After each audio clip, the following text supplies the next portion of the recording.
Ondoke tena.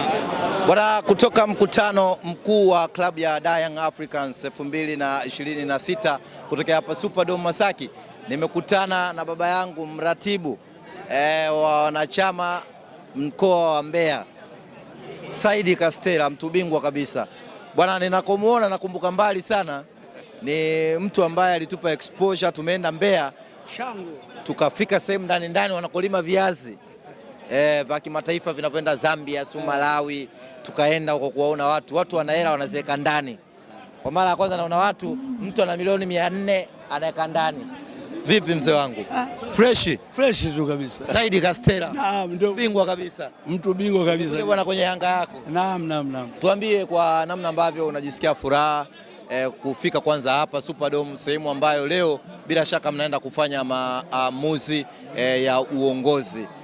Ambao watu gani mnawataka Yanga yenu mnataka bado iendelee kuwapa raha? Kifupi mimi nimefurahi kuhudhuria huu mkutano. Kwanza nafikiri kwa Superdome hii ni mara ya pili.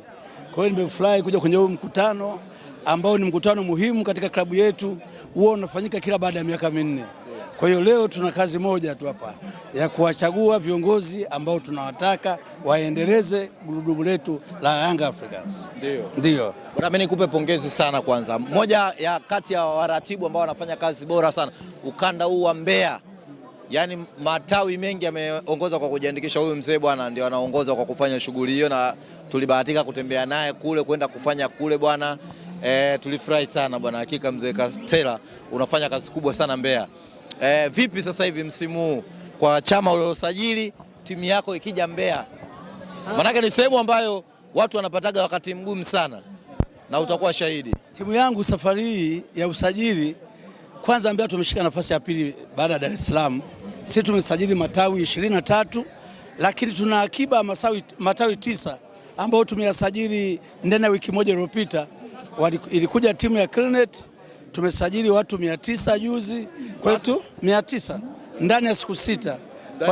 Ndani ya siku 6. Kwa hiyo tuna akiba ya mkutano ujao ya Mbeya, tayari tumetanguliza watu 900. Sasa tukija kuchanganya na hawa ambao wanaingia kwenye AGM ya safari hii, watu karibuni 115. Nafikiri haya matawi 23 ukiongeza na 9, jibu lako nalijua, na ndio mwanzo wa usajili unaanza. Kwa hiyo mpaka tukifika mwezi wa 5 nafikiri tunataka tuipumulie Dar es Salaam karibu, kwa sababu Dar es Salaam wao ndio timu iko hapa. Lakini ingekuwa timu haiko hapa na 200% wala wasingetukuta wana Mbeya. Bwana, shukrani sana, na nikuache uende sasa kwenye mkutano mkuu, mkutano wa maamuzi kabisa kwenu wananchi. Mimi nawakubali sana ndugu zangu. Mimi sina bara nyinyi kabisa. Tunakuja. Karibu. Karibu nikupeleke kule nilikokupeleka safari ile kule. Huyu bwana alikwenda sehemu inaitwa Shango. Alafu kule juu ndio sehemu zinaongoza kwa baridi katika nyanda za juu kusini. Alikuja huyu bwana akachukua mpaka sweta akalivaa usoni. Karibu tena.